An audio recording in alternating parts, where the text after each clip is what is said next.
Okay, why don't we get started now? So, welcome everybody. Today is person-centered support solutions designed with a profound respect for the journey. And this is part of our series this year of really talking about how we keep families together and keep them in their home communities, getting those supports and services that they need right at home together, if possible.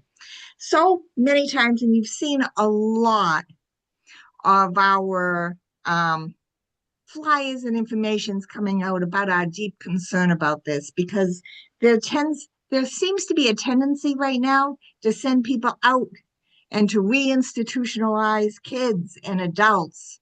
And really, we want to keep them home, or at least in their community where they're really close to get their services. So we're going to talk about being person-centered today.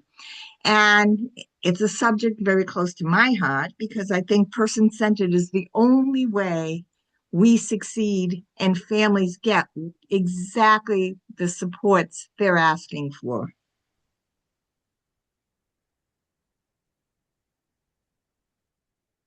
Today, I'm going to be Linda and Gail. Linda has been called away, so please forgive her absence.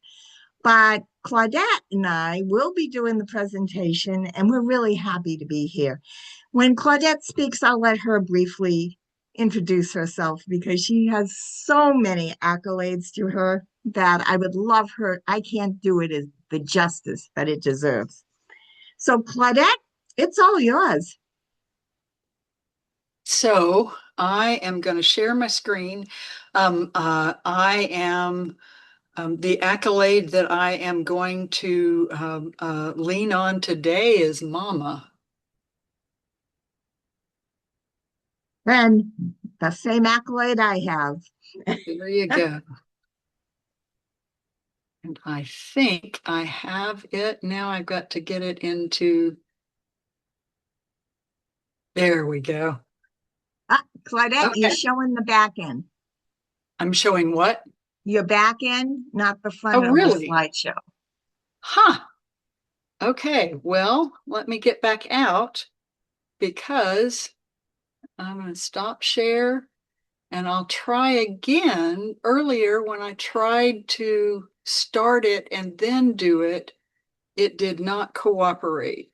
So let's see if it will this time. Oh, it's perfect. Oh, no, that's me. How did you get me on there? Problem is it won't let me then share my screen. I can turn it. Technology is great when it's great and not when it's not. I'm going to try shifting screens and see if it's which screen it's on that is the problem. Hi, Maria. I see a lot of Wanda. How are you? As Claudette's getting fixed, and trust me, we all do this. So it is not letting me. Claudette, if you'd like to email them to me quickly, I'll just run the slides for you. That sounds fabulous. Just take a moment, folks. Thanks for your patience.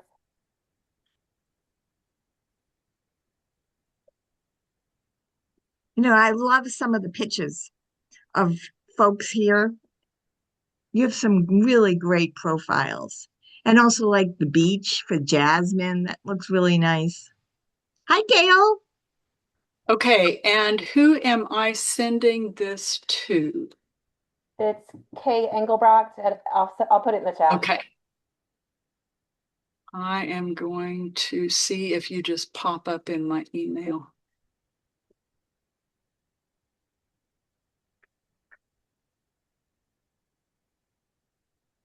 You know, when we talk about being person-centered, we always really think about, we've all know this, you know, nothing without us, about us. And that is very true. And we'll talk about it more when we have the slides up.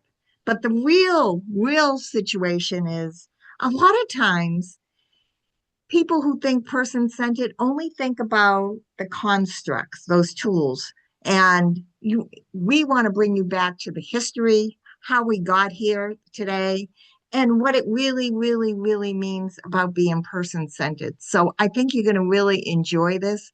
Claudette has a vast knowledge of the history of being person-centered. And of course, some of the tools that we use for person-centeredness really still always apply. And I know by who's in the room, I know you guys know, but making meetings that are family-centered, meaning do not make it at 2 o'clock in the afternoon. If the family cannot make it there, the mother or father might have to work, and that is not, it might be convenient for you as a provider or even a family peer, but it may not be convenient for the family we're serving. Claudette, are you ready? I just finally got it sent. Sorry. Well, that's okay. I am And not the fastest. I'll continue.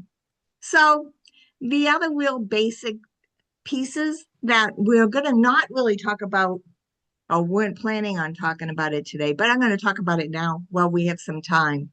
So making that meeting, really ask the family, where would you like the meeting?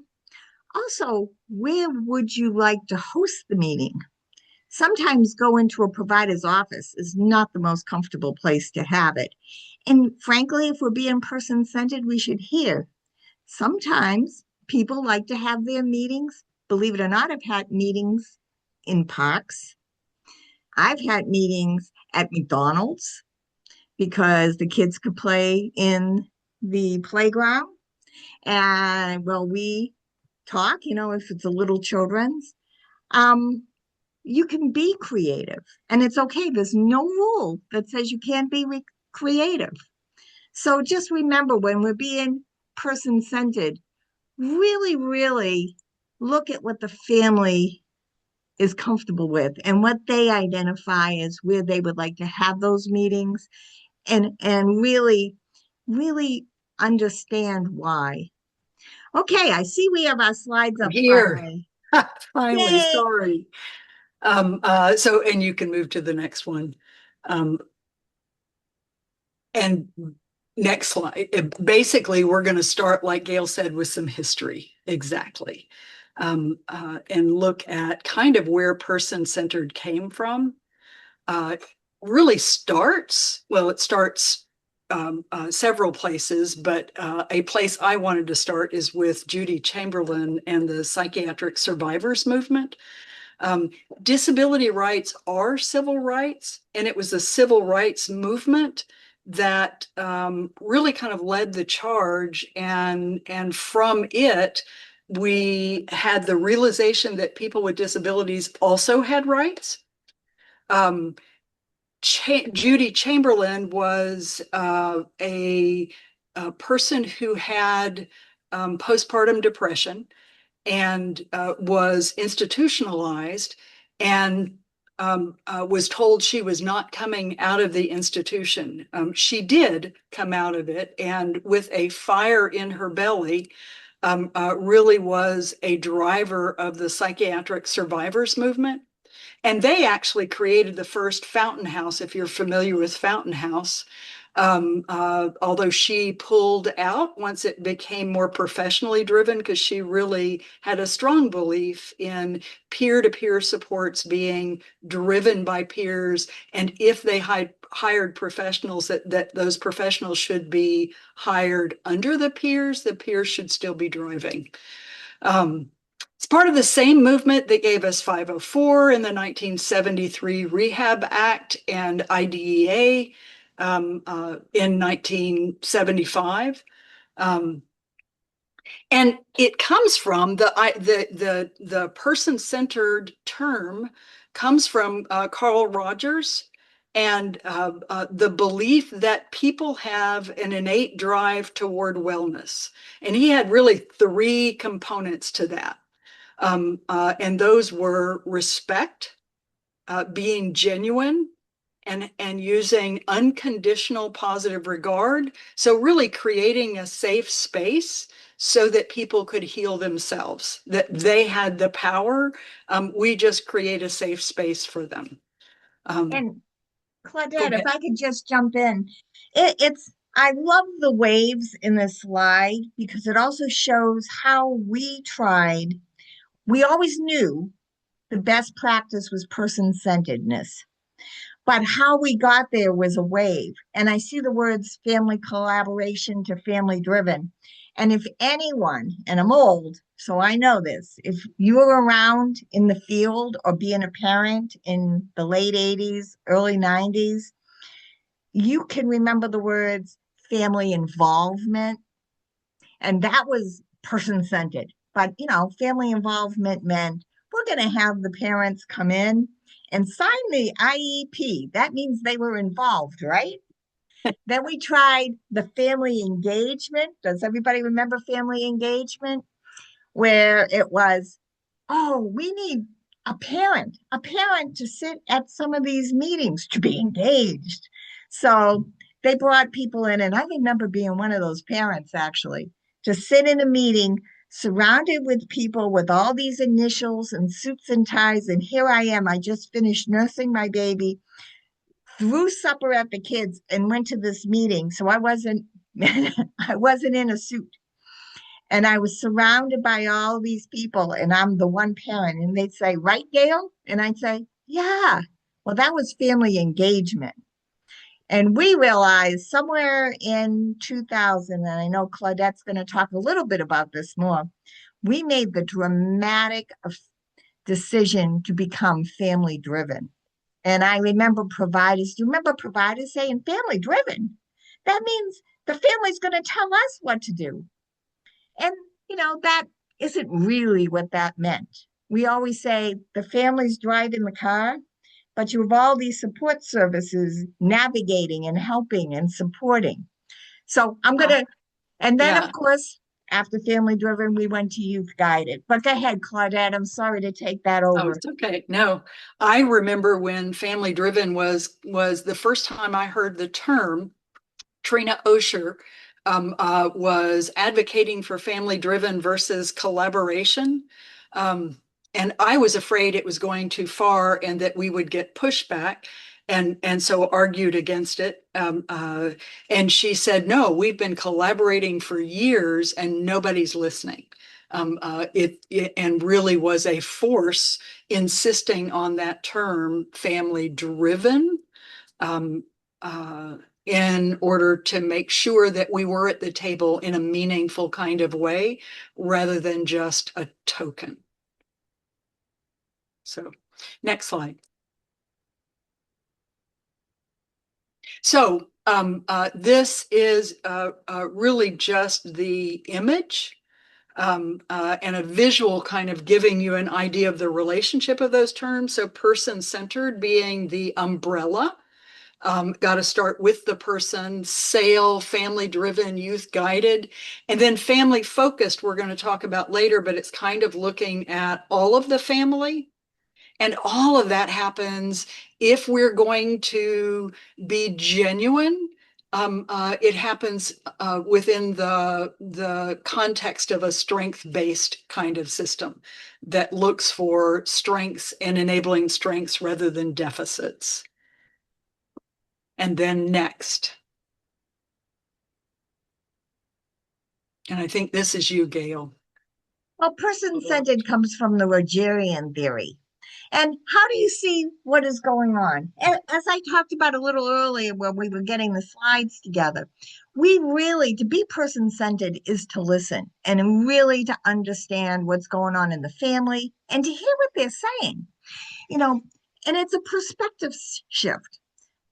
Person-centered, family-driven, it doesn't mean if a family or an individual says, well, I need a car. I need a car to go. That doesn't mean they want the organization to buy them a car. They may be saying that, but you have to hear what they're really saying.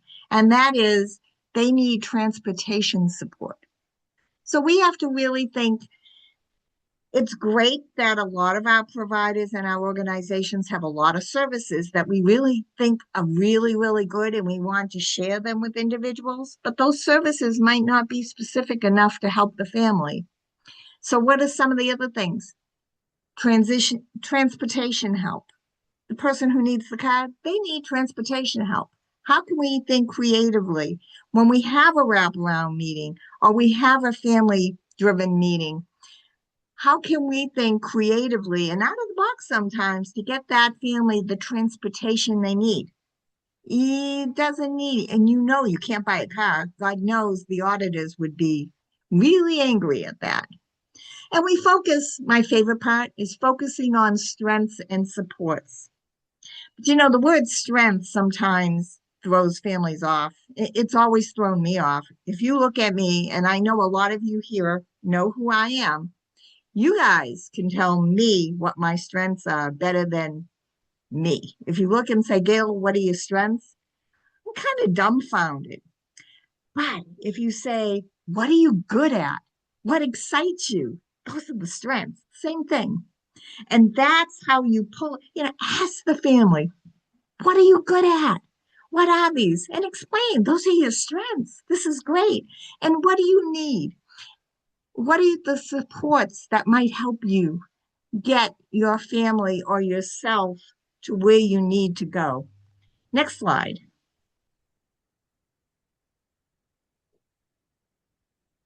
And this is really looking at the importance of principles and the translation across wraparound and recovery, kind of across the lifespan. Wraparound kind of started with families and kids, not that that's the only context it's used in, and recovery more around adult systems. And this is kind of looking at the intersection from a public health model. And from that public health model, we look at what do we provide universally that will enable everyone to succeed? That is kind of the ultimate least restrictive environment. And then at that tier 2,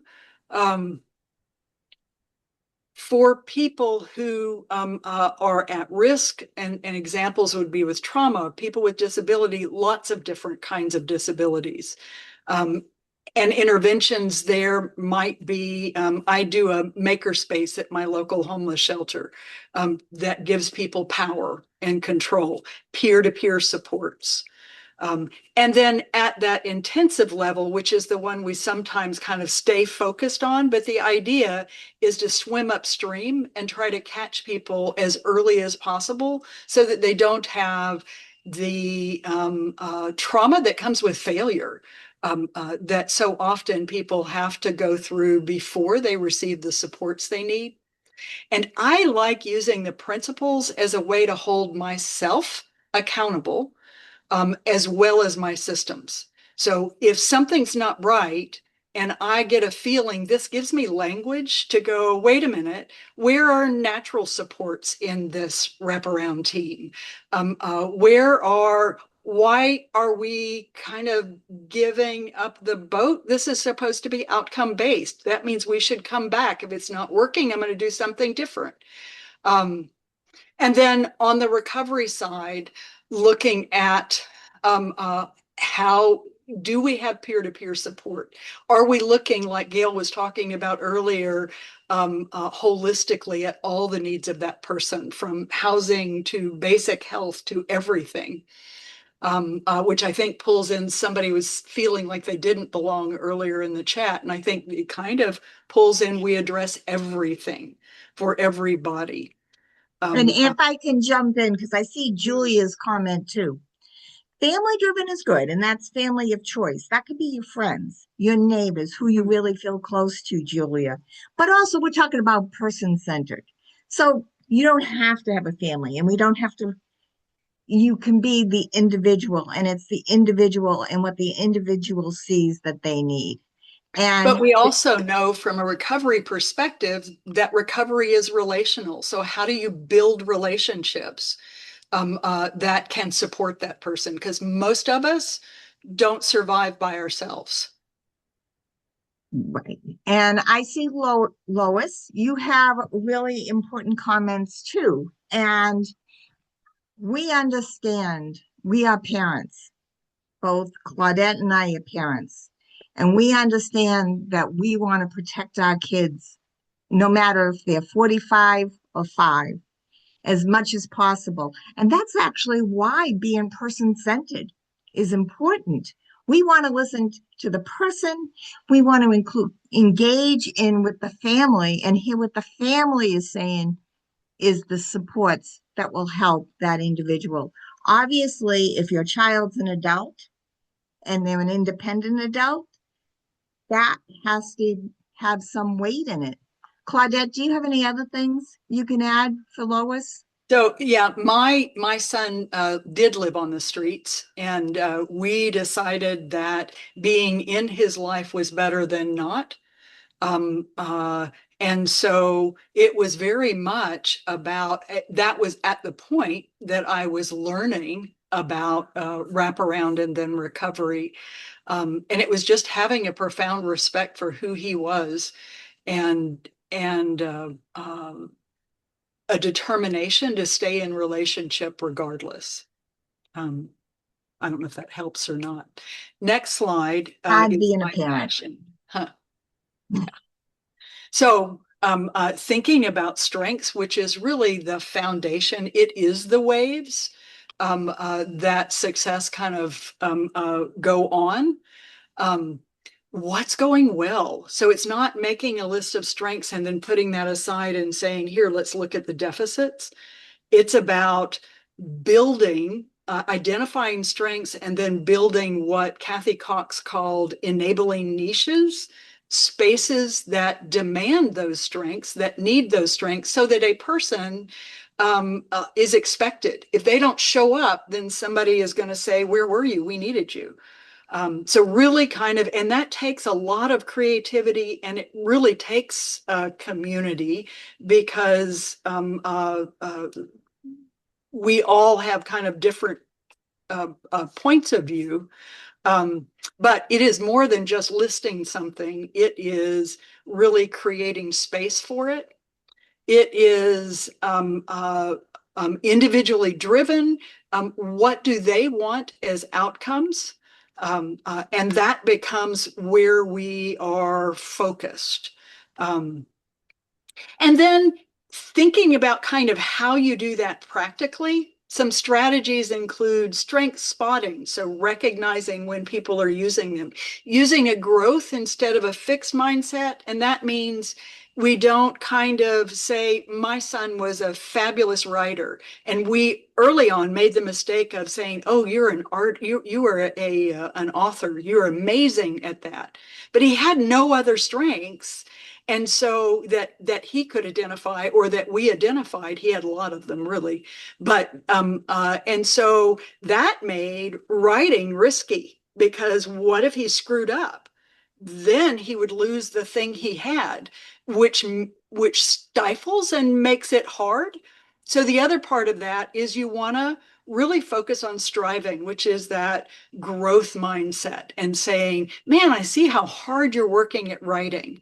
I love the energy that you've poured into that, and I can really see and feel what you're trying to describe to me because of the work you've put in, and encouraging that process piece rather than an end as a strength. And then working on flexibility.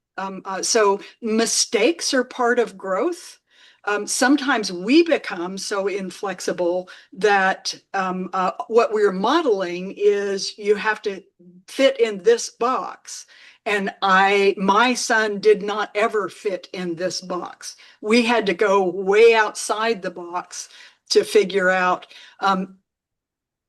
And we had to embrace mistakes and go with that flow and learn with it. So that is strengths-based. You want to add anything? I want to jump in. Laura made a really good comment here, so I just wanted to pull it out for a moment.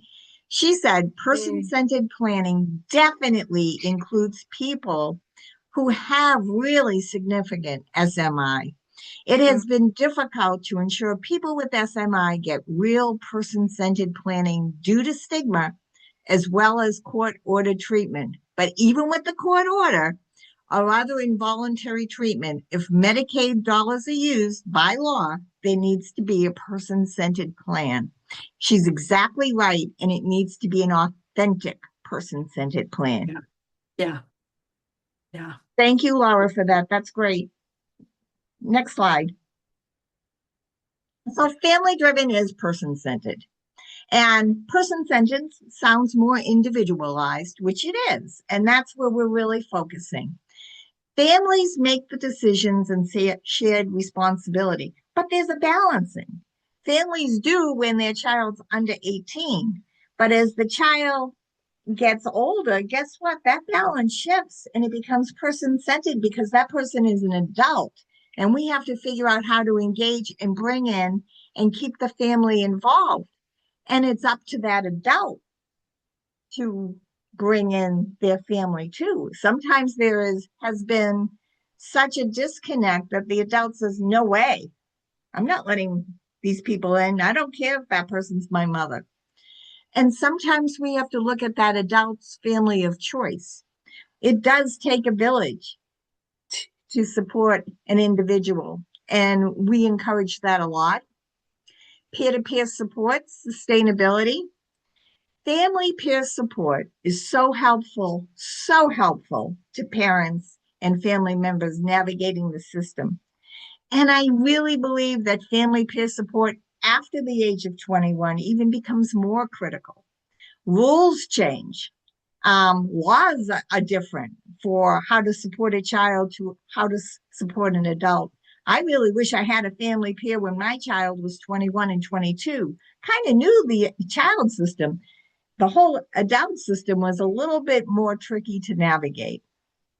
Families have a presence and voice and make decisions at all levels. Again, that's family driven. But if we're talking individual and person-centered, that also applies to the individual. They have their voice. They make decisions on all levels. And of course, we have to be culturally and linguistically responsible. We have to understand, and not everybody who looks just like me or like you is exactly the same. Even my next door neighbor who looks like they may have the same economic ability or a lifestyle that I do, we're all different, and we all have to be looked at individually. Next slide. And this is kind of a graphic that looks at the process of getting there. It's a synthesis of kind of the state's transitions and family adaptation from several authors that are in the notes part. We need to see families where they are and address the needs where they are. When families start, generally, we had different expectations than where we are. And there's a certain amount of grief that goes along with, this is not what I expected. It's not what I wanted. And we may revisit that at any time. I know with my oldest son, so he was on the streets at 15. His life was very different than what I expected. He was hearing voices from early childhood and struggling in every system that he was in from early childhood. I had expectations of what parenting him was going to be and who he was, the trajectory that he was going to make. And that's not where we were. So first we're in that place. I needed very different supports there. A lot of compassion for someone to see my strengths, his strengths. We did not get much of that, but it would have been astounding. And then as we kind of continue in the journey, we are seeking information, trying to figure out, okay, so it's not the road that I thought I was on. What are my expectations?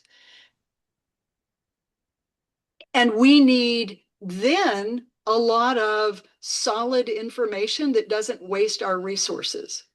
We spent a lot of resource on behavioral and other interventions that not only didn't respect us, but harmed us. And so we need people who know what best practices are and who can help guide us. And then as we move into kind of that acceptance and justice, okay, this is my life. Here are the strengths of my child and my family, and this is who we are. We can start advocating and helping families that come behind us. And looking at using our experience, strength and hope. And then lastly, balance. I know that is an issue for me. Sometimes I can go so far that I don't take care of myself. And I included some resources there this chapter was written with a practitioner who is a family member of an adult person with severe mental illness raising children. And so it comes from that perspective. The Healthy Mothers, Healthy Families is about balance and supporting families. And it's a free resource that you can go through. And then the National Federation of Families has chapters everywhere. And you'll see that on the last slide, the graphic that goes with that. And then there are groups, Federation of Families groups, NAMI groups. What are the groups and areas? And then lastly, but at the top, advocacy and how can we advocate? What can we do? And that's often connecting with others. My son and I wrote a book. I'll show you that at the end. But how can we talk about our story and get out there? And I think that Gail and Devin both made very good points here. Agencies often overshadow family wishes. And that's because agencies, people often say we're person-centered, but they really aren't. They do a person-centered plan. Sometimes they don't even invite the person to the planning meeting. They just give the person the paper to sign. Oh yeah, we're person-centered. Person-centered means planning that plan, making that plan out at the beginning, not before. What does that person want? What does that person want? What do you think they need? Or for agencies, not what you have. You may have X, Y, and Z, and those are great services probably. They may or may not be what the family needs, but they are really ready just to give those services. Well, this is what we got. This is what you're going to get. That's not being person-centeredness. And providers that do that really have to think to themselves, are they really being person-centered? Devin, you could not be any more right. That court systems sometimes don't get it. They don't understand basic math and economics. They don't even sometimes understand. And it's not to blame judges. Our family members very frequently should not even be there. They are there because we fail to fund appropriate supports elsewhere.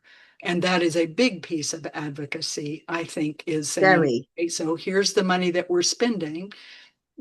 Let's be smarter. And also courts sometimes don't understand the mental health system either. So they don't understand you have to go this way and that way. They just think, well, it makes common sense if you do it this way. Yeah. And this is a concept that I threw in there with my Australian co-author that just blew my mind. At first, when she brought it up, I thought, oh, she just doesn't know family driven because, I'm kind of, I don't know. I think I know more than I do sometimes. But family focused is the idea of not identifying a broken member. It's completely moves away from that medical model and instead looking at the whole family and saying, how is everyone doing? What does everyone need? And the reason for that is that she identified that, if you identify one person as the broken person, then you're immediately competing for resources across family members.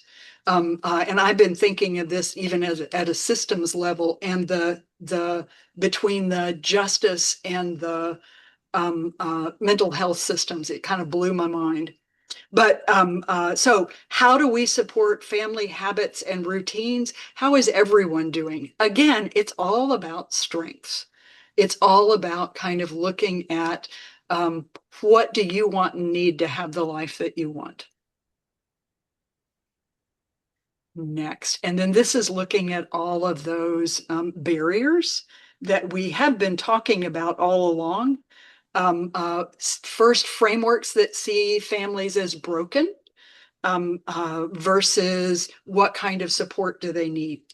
The idea of these are the rules, this is the way we've always done it. Here are the supports, like Gail talked about earlier, that the array that we offer, and the kind of structures that are well-meaning but may not fit our family at all. Had no structures that even identified Aaron was a traveling youth.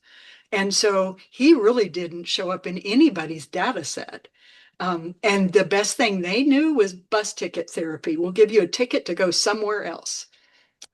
So kind of looking at, sometimes we have to kind of open the rules and say, is this really serving us? Does that serve this family? Again, person-centered.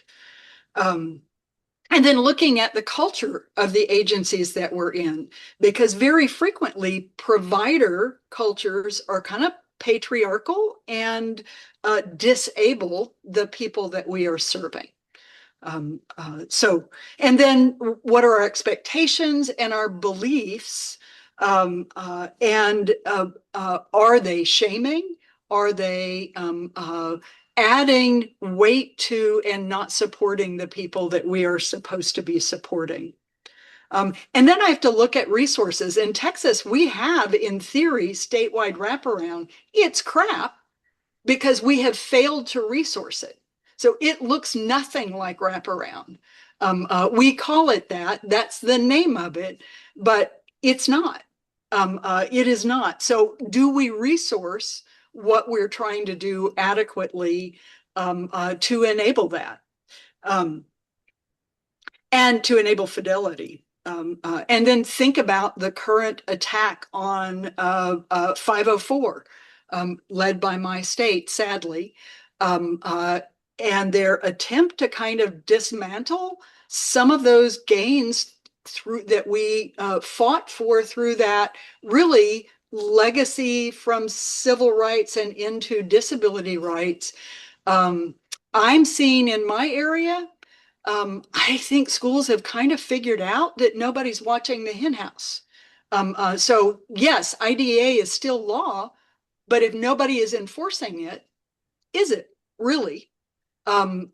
Because I'm seeing a lot of kids who are not, nobody is looking at manifestations of their disability. They're just shipping them straight into the juvenile justice system. So again, kind of in that advocacy place, pushing against and looking at where the systemic barriers that we should be addressing. Next slide. And we were kind of hoping this would be a discussion to kind of talk about where do we break down the walls on those child and family teams. So at that small level, or with that adult who doesn't have family, or whoever that doesn't have family, how do we break down our expectation and all those barriers to support them in a person-centered kind of way? And then what are the barriers at the local community mental health center level? And how do we break those? And then at the state level, I bought a whole bunch of my books because they're a cautionary tale about what happens when you don't do anything right, and brought them to legislators at the state level. To kind of say, do you want to go back here? This is where we can go. And then at the national level,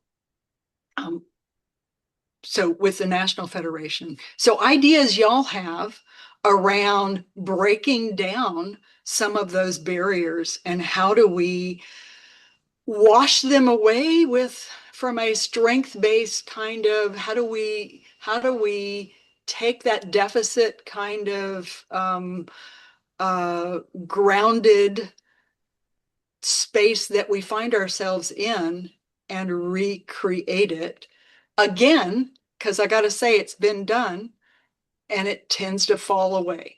And just to jump in, child and family teams are great, and that we often think of that as the young child or the child until 26, but we also have to think how to support the adult child or the adult family member. Yeah. We believe you're a child, and my kids, I have one child who's 41. She's going to be my kid forever. So how do I support that age of a child or a family member? My sister has been significantly in crisis at times. So how do we support our adult family members in a person-centered way as well? So I would love it to open it up for questions if we can. Or Anyone? thoughts. You may have a brilliant solution that we need to hear. Yeah, Rebecca, meet the individual where they are in their community supports. You're absolutely right. And Bevan, I would love to hear more about the courts from you and how that was or wasn't person-centered.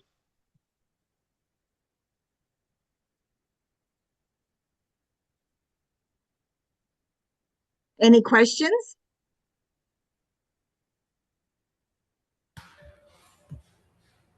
I have a question. I guess I need to raise my hand. No, it's okay. Go ahead. Go ahead, Gail. One thing I see is just what you spoke of, just not Gail, is understanding the person-centered support that you have in a juvenile system and the one that you have in an adult system. There's many more limitations when it comes to adult formally supporting adult child than when an adult is supporting a youth child. So I think there need to be education around that, how to conduct is similar, but the adult child has more rights in speaking up. So to me, it'd be good to prepare the adult child before that person-centered meeting to try to, be on alert of some of the challenges may come so that they can continue to have a voice, that they can be heard. The key is having a voice that is going to be heard by the agency, by the courts, and the courts even think they have a solution to allowing folks to come in with a voice by having these mental health courts, hope courts. I said everybody has a beautiful name, but the results is not there. Mm-hmm. So, in the judges, I deal with a lot of cases in court where the judges don't even understand mental health. So how can that judge be a resource for that family when the family is trying to explain as best as possible on their level what is going on with their child, be it adult or either juvenile? I agree that whole system is broken. I think at the family level, at the person level, we need family-to-family supports. There are peer-to-peer supports that are available, not in all of them, certainly not in Texas, where I am, but there are forensic peer-to-peer supports within the prison system. On a larger scale in advocacy, advocating for restorative justice and things that are smarter, advocating for funding mental health systems rather than using the criminal justice system, trespassing people in order to get them in some kind of residential, to filing charges just because we want to get them off of the street. Because they're a nuisance, not because we really care about why they were on the street. So kind of bringing all of that.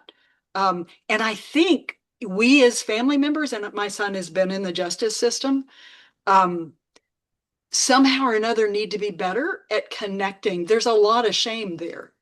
And to be better at connecting so that our voice is bigger. But our justice system is profoundly broken.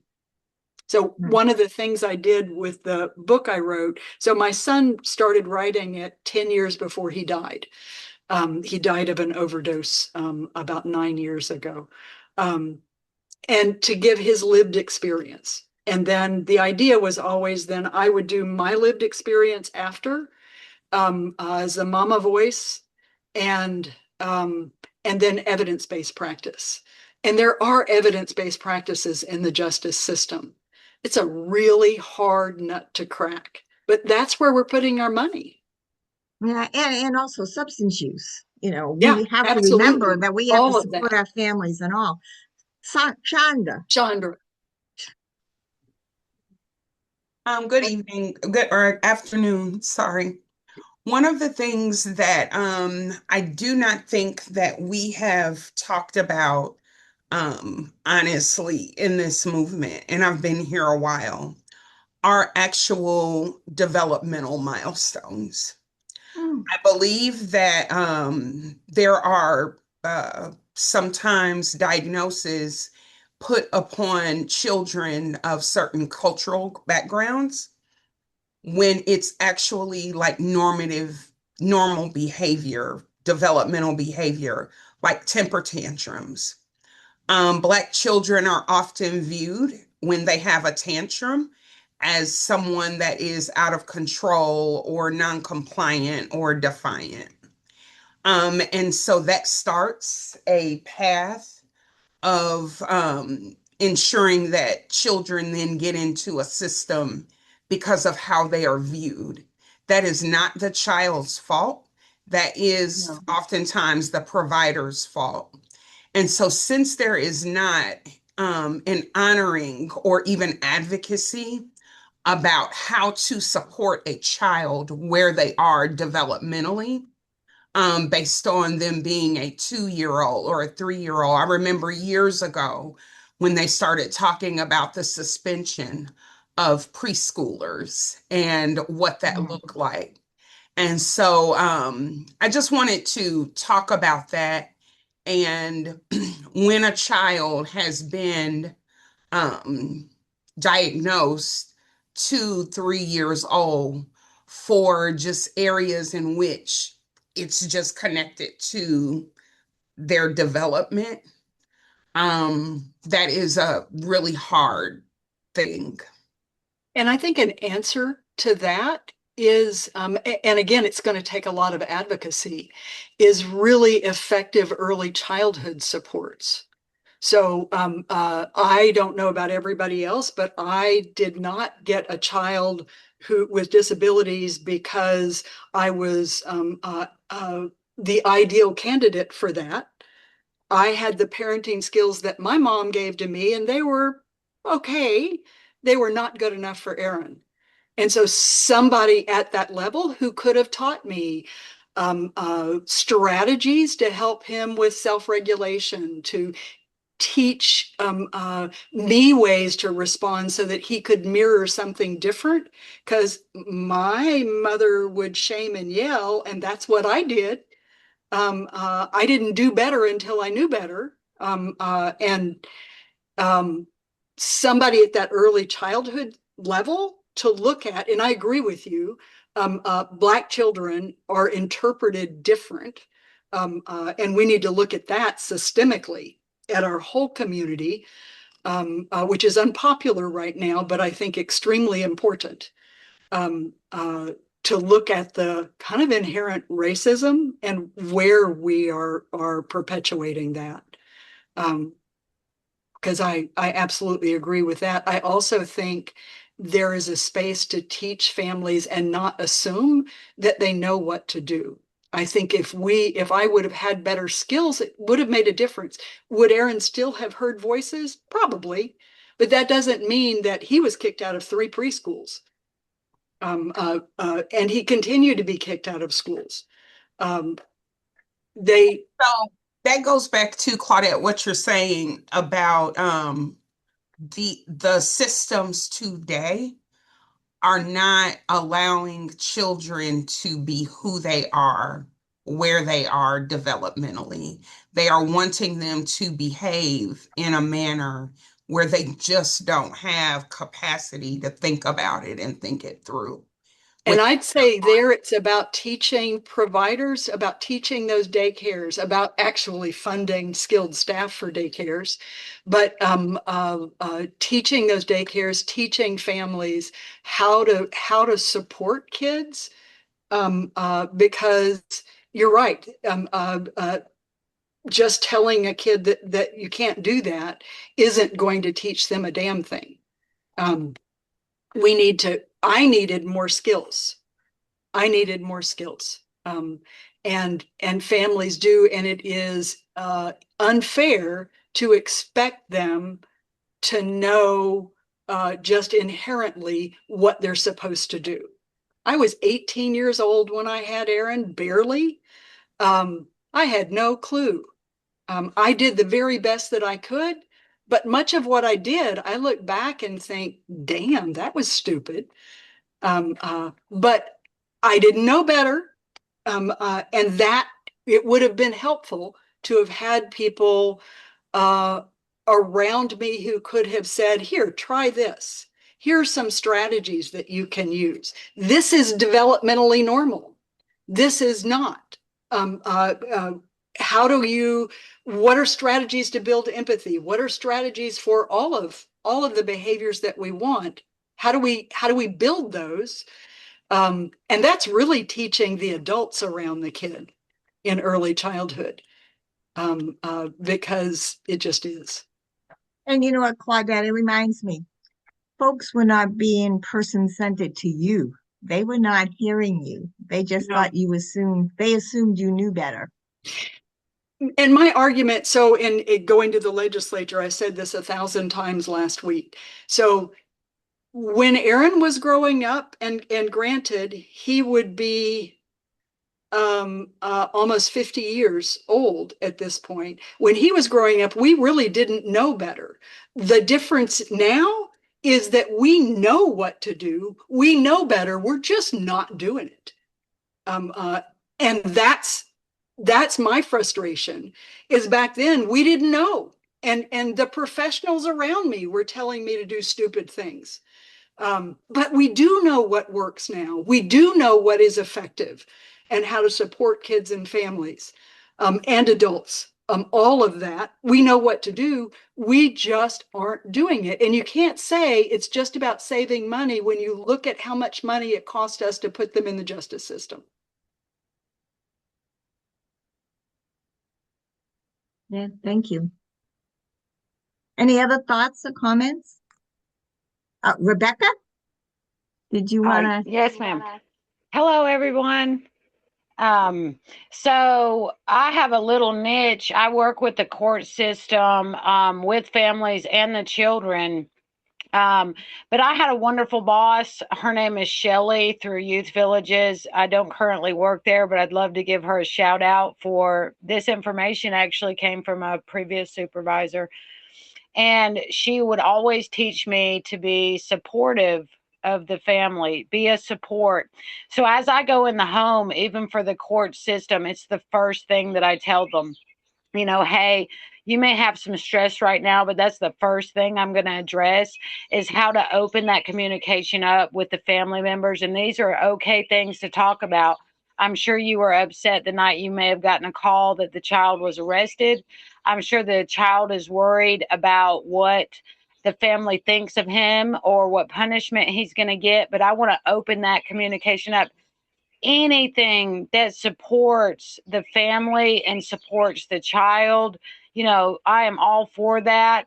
And I just think that I thank God that that lady was able to teach me that so long ago in my career, because she was absolutely right.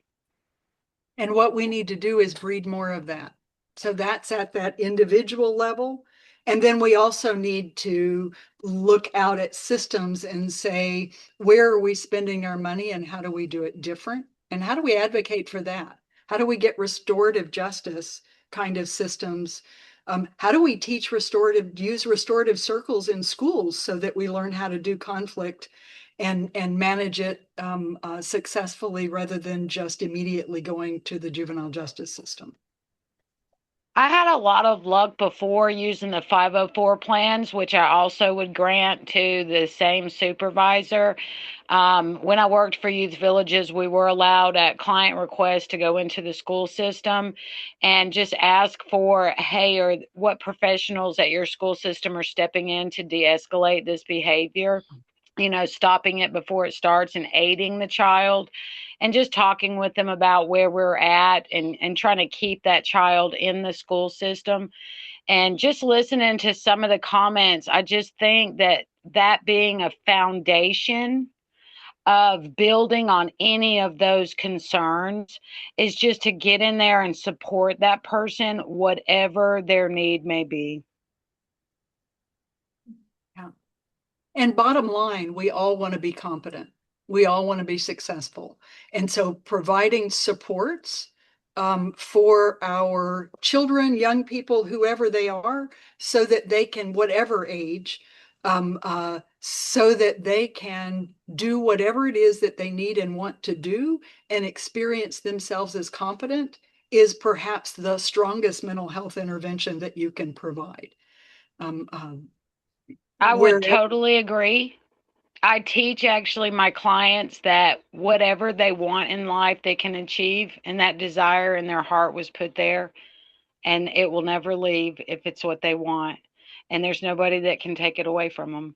I firmly believe. Good point. Any other thoughts or questions? I know we had a very active message chat line going, and I was trying to read them all.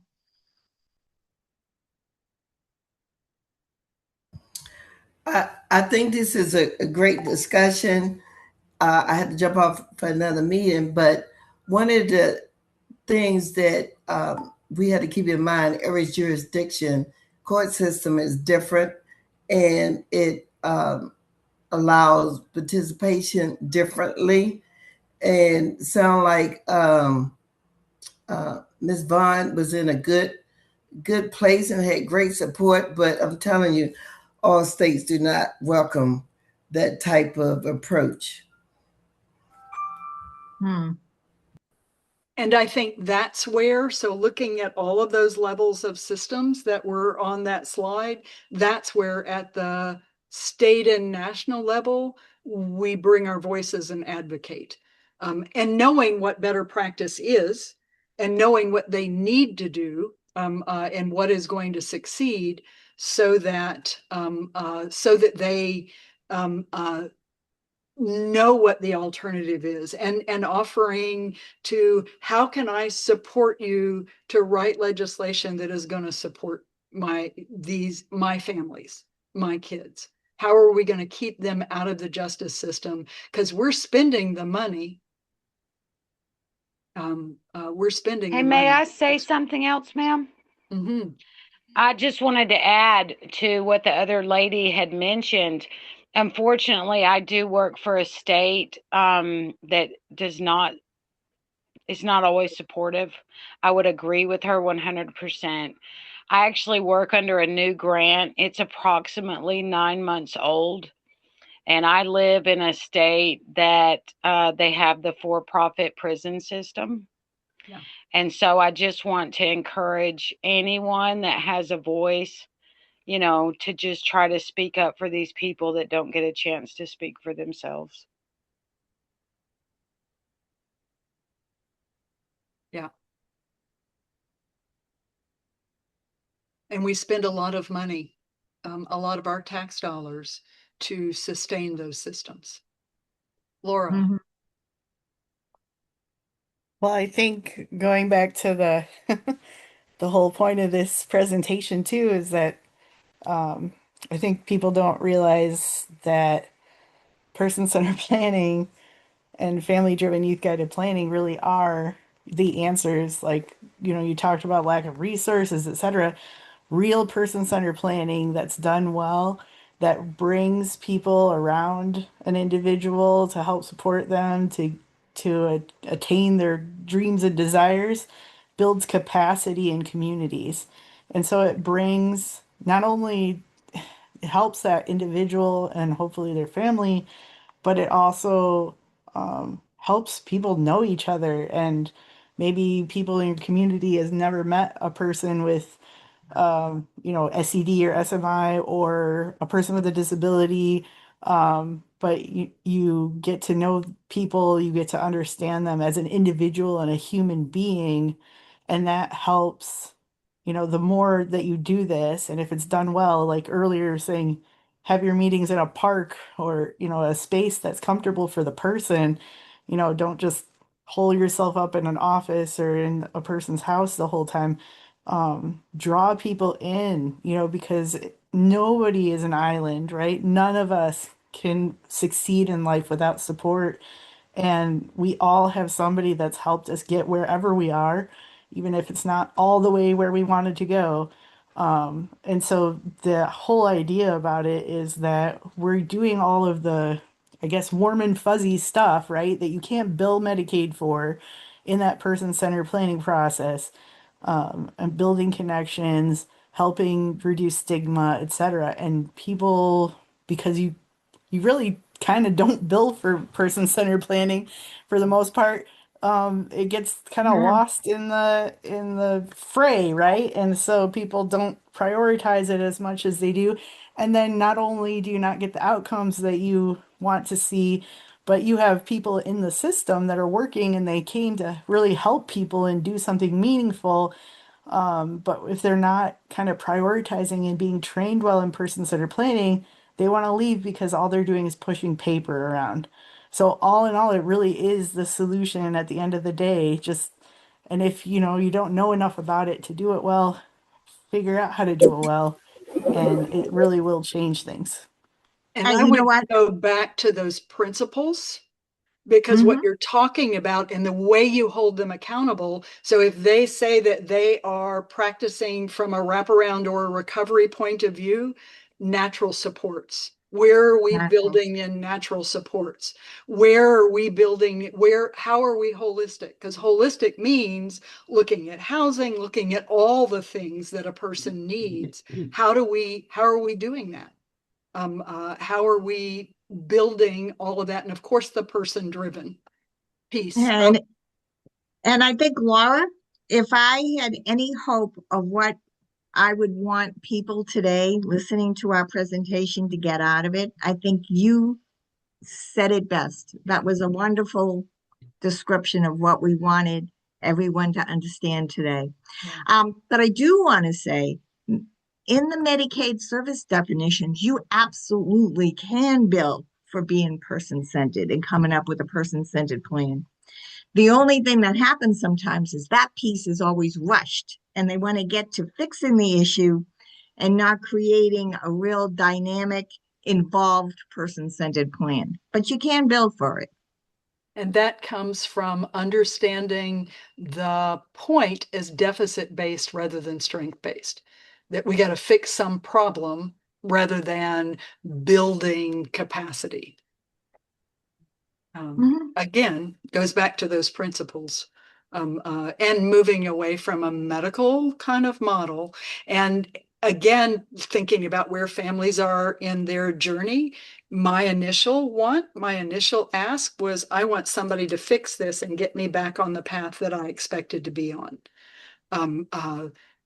And it wasn't until I got a little farther in my journey and accepted that we were just who we were. We didn't look like other families, and it was just going to have to be okay because I wanted to maintain relationship with Aaron wherever he was. And those are kind of living those principles. And I think that's how I hold myself accountable as someone who works in systems, and how I think about it when I try to hold my state accountable for what it is putting forth as wraparound, which is not simply. And something for our family leaders who are here today. If you look in the comment section, Linda Goggins said, get to know your state's Medicaid state plan and find the codes that will support person-centered planning. And I know from the state of North Carolina, it's in there. They pay you if you're in the state of my state, anyways. So absolutely. Any other thoughts? Any other comments? I'm loving the dialogue today. Can you hear me? Yes. Okay, my name is Marlise Whitehat, and I'm calling from the Rosebud Reservation in South Central South Dakota. And I wanted to share something that we've done when children are in school and something happens in the school and they take them to the office and they want to bring the police in. And, you know, it could be that they threw a pencil at the teacher or something like that. We, in our program, when we started with our Society of Care, we don't call it a system of care, we call it Society of Care. We developed, with help from some other people on the Pine Ridge Reservation, we developed a Lakota mental health kit. And it's a little cloth bag, and it has an abalone shell in it, and it has a ball of sage. And then we have a paper about how to use sage when you're angry, when you're upset, when you're lonely, when you're scared. You can burn that sage and smudge your area and clear the air and bring in good feelings. And so we have those little kits. We give them out at all of our activities. Families can take home one of those kits and use it in their house. But we've taken them into the schools. And for instance, one time a boy threw a pencil at someone and they called the police and everything. And they called our therapist as well. And she went in with that little sage kit. And she said, "Can I smudge?" They were ready to haul the boy to jail. And she said, "Can I smudge first?" And they agreed that she could do that. And so she lit that and smudged and, you know, said a little prayer that people could center themselves and calm down.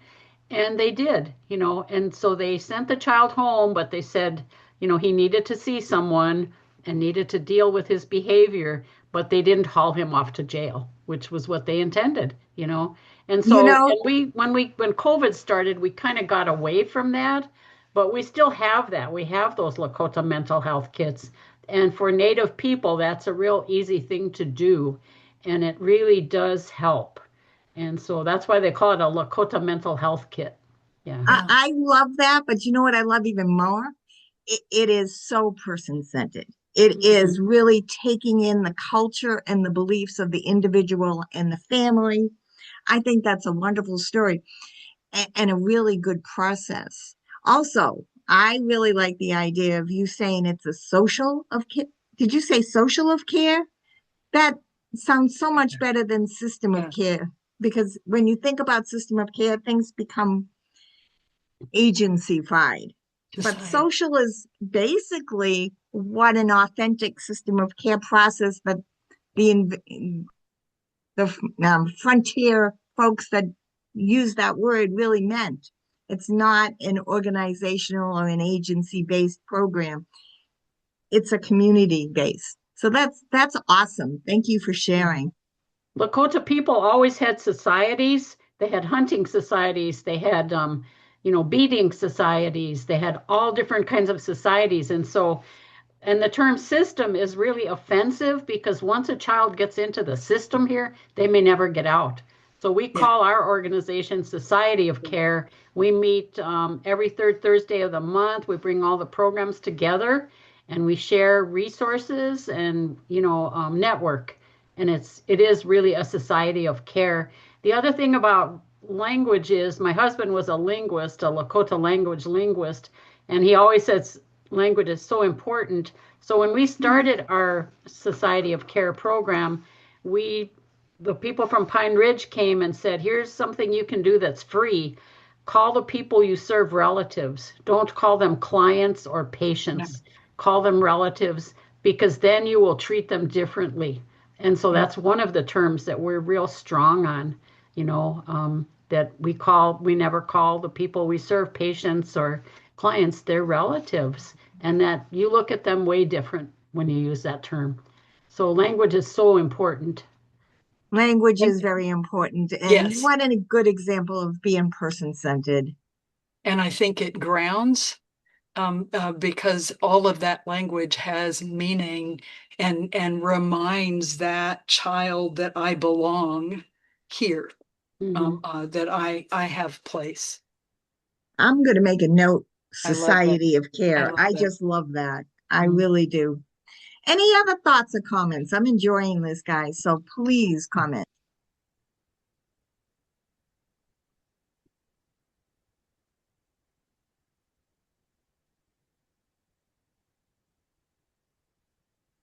And as Linda said, we never ever, and we strongly recommend, and if you ever hear me say this, I want you to slap my hand. We never use the words clients or patients. That just hurts my heart. It's Yeah. individuals and families, People. people. We started using the term natural parents instead of bio parents. In my office, I heard it and it just sounded a lot more like a position of honor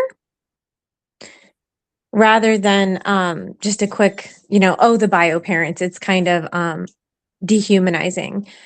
And so I've been encouraging people in my office to use the term natural parents, and it really does have an effect, especially on the natural parents when they hear themselves referred to with like a title of respect. And Now, it improves relationships. are you in child welfare? I mean, are there adoptive Yes. parents or foster parents? Yes, I work at Clark County Family Services in Las Vegas. I'm a foster parent champion, so I work as an advocate for foster families trying to prevent disruptions. And again, you're taking in your community's preferences and being person-centered. I love that. Yeah. I use the term shared parenting instead of co-parenting when I work with parents. That because that to me, even I know co means they're sharing their responsibilities, they're sharing everything. And that even if it's not always equal, it usually the fathers especially, they feel a lot, it makes them feel a little bit more a part of. Yeah. So it's a little different. I mean, it's not a big change, but I do, and I like that natural parent term. So, because I work with blended families too. And so that would work good with that term too. So I like that. There's a question in the chat. Do youth respond well to the term natural?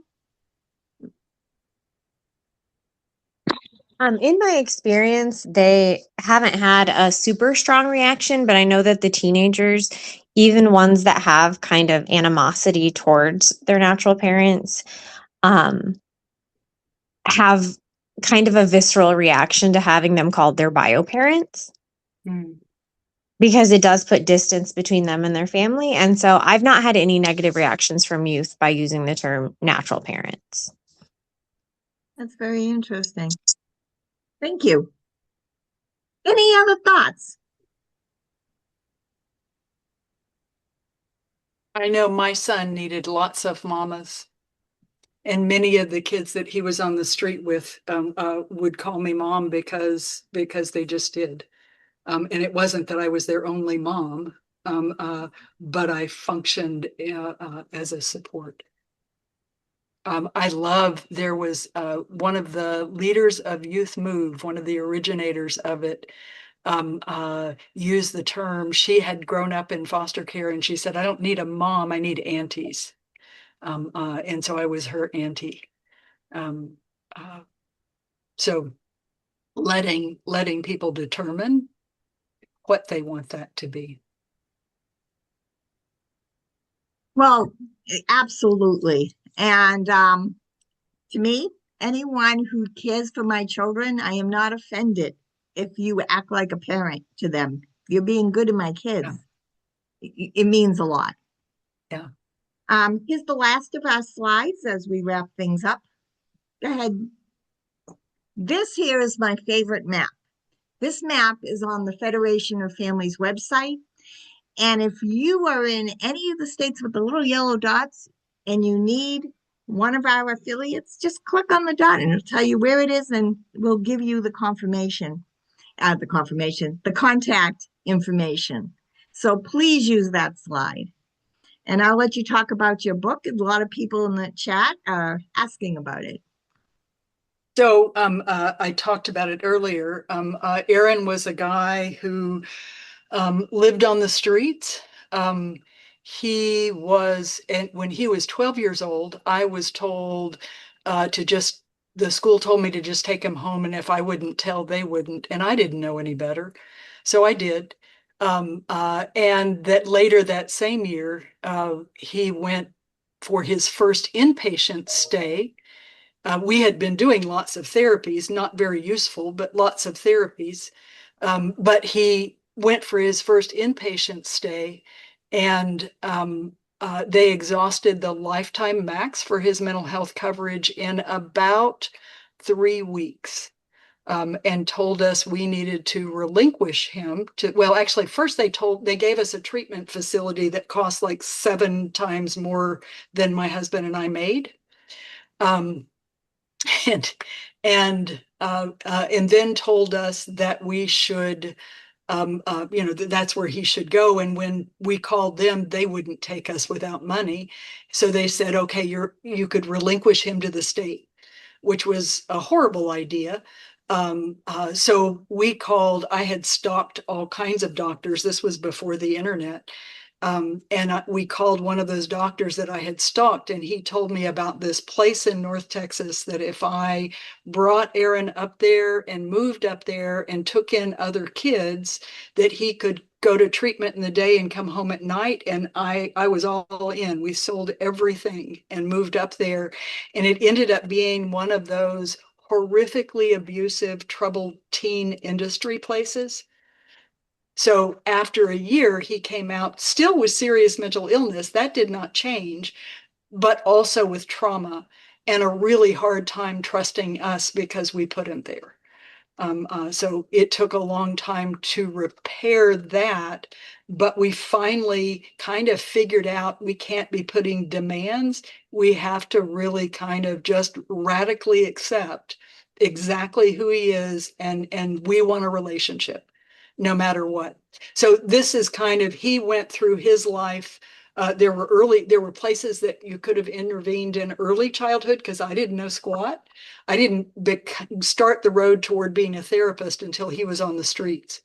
And then in school, and better practices in school, better alternatives to institutionalization, and then drug and alcohol abuse and effective treatment, and then forensic, because he ended up in the prison system. So all of those, he talks about his experience, I talk about mine, and then there's an evidence-based piece for each of those.